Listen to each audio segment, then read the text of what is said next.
Is anger function of soul or mind?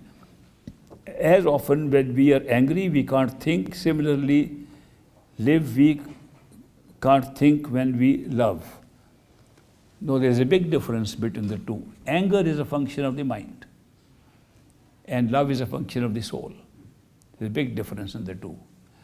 Anger is one of the factors which prevents us from concentrating our attention. The functions of the soul are pure love, intuition, appreciation of beauty, period. All others are functions of the mind. The mind functions reasoning, trying to argue, trying to debate, trying to find conclusions, trying to put things together, trying to be angry, trying to be overwhelming, trying to do one-upmanship on others, trying to fight. All those are part of the functions of the mind. So the mind is creating these things. When you are angry, not only can you not think properly, you can't meditate. When you are lustful, you can't do it. When you are jealous, you can't do it. When you're possessive, you can't do it. When you are full of your ego and I-ness, you can't do it.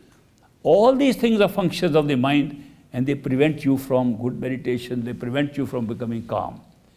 On the other hand, if you are successful in meditation, all these things become less and less. As your mind comes under control, all these things become less and less. People ask me, how do we know if we are making progress in our spiritual path? Can we always judge our spiritual progress by what visions we have inside, by what we can see inside, how far we can fly inside? Not at all. That's only one side. Internal progress is one side, which is automatically followed by external progress. The more progress you make inside, the more progress you will make outside. Your anger will become less. Your lustfulness will become less. Your possessiveness will become less. Your attachment will become less. All these things will happen simultaneously, inside and outside. Sometimes you may see more of these things outside than inside. Sometimes you may see nothing inside, and still you are making great progress in all these things outside. Why would that happen? If both are balanced, if you are making good progress inside and outside, how come you don't see anything inside? And things outside are obviously not only changing, people are telling you, you become a very different person. You used to get so angry, what has happened to you now? You used to be so much possessive of things, trying to collect, you are now so detached. What is happening to you? The outside can sometimes overwhelm even the inside because of our karmic obligations. Karma brings a lot of obligations to us. We have to do our work, take care of families, raise kids, do many duties which are created by karma. All those require the same attention that we are trying to put inside. So in order to put the attention to carry out these things while we are making spiritual progress, very often we are blindfolded inside, so we can carry out these outside. I'll tell you a true story of my own master's master. Baba Sawan Singh was my master. His own master was Baba Jaimal Singh. And Baba Jaimal Singh, when he was not a master but a disciple, his master was one Swamiji living in Agra, the founder of Radha Swami, as they call it. And the Swamiji was living at a distance. In those days, it was very far off. Agra was very far off from Punjab, where my master's master, Baba Jaimal Singh, lived. One day, Baba Jaimal Singh felt very strongly that he wants to see his master, missing him. So he wrote a letter. He said, "Beloved master, I am missing you so much. I want to come and see you instantly. I don't know where it is. Day and night I think of you, I am missing you. Please give me permission to come and see you." After a month, mail was very slow in those days. After a month, a reply comes back. "My beloved son Jaimal Singh, I am very happy to know that your soul is roaming around in the higher regions." Jaimal Singh said, "My soul is going nowhere. This must be somebody else. And letter has been misplaced into my address." So he wrote a second letter. He said, Master, my soul is roaming nowhere. I was just missing you and feeling I want to see you instantly. Then please let me know when I can come and see you.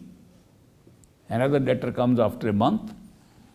My dear son Jaimal Singh, I am very happy to know that your soul is having great journeys in the higher Khand Brahmans, having great journey in higher regions. And so far as coming to see me is concerned, come next month, in the first week, I'll see you.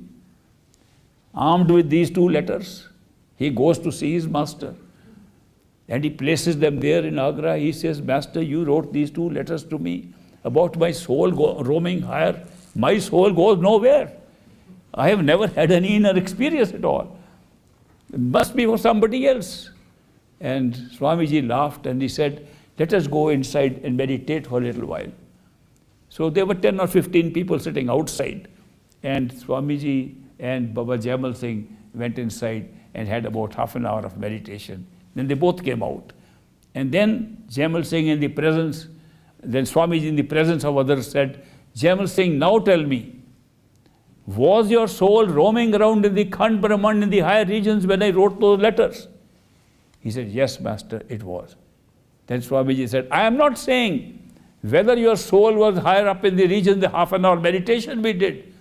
I am saying, was your soul roaming around months ago when I wrote those letters? He said, yes, Master, my soul was roaming around in higher regions 2 months ago. Then Swamiji addressed other people sitting there, marveling what is going on. He said, sometimes masters place blinders on our eyes inside, so that we can carry out the obligations of our karmic responsibilities outside. But the fact that you are missing your master so much, where is that coming from? How was I missing his master so much if there was no progress at all? How was I so keen to go immediately to see his master? Where was that coming from? That only comes when you're making inner progress. So you cannot have those kinds of feeling of love and devotion growing in you if nothing is happening inside. So that is why it's not always necessary that the measure can be done from what you are seeing inside. It can also be seen from what is happening outside, what's happening to your feelings inside, and what's happening to events outside. So never make this impression, don't carry the impression unless you see something higher up in the inside, then only you are making spiritual progress. But when you will go inside in full consciousness, you will discover that when you were having those feelings long ago, that's when you were actually traveling inside, blindfolded. You did not see it. Now you can see that you were there even at that time. So that is why it's good to know that we make our progress both ways, inside and outside. Some we can see, some we cannot see.